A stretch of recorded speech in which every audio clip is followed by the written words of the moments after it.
Hello creatives, I am here to show you what I've been working on some Christmas ornaments, and I have some beautiful molds that I'm loving.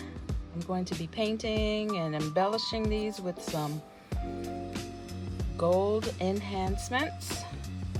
I want to also show you that I'm using two different mediums. One is brighter white and one is not as white, but this is Magic Pour resin powder, and this is a casting powder, but they do just as well.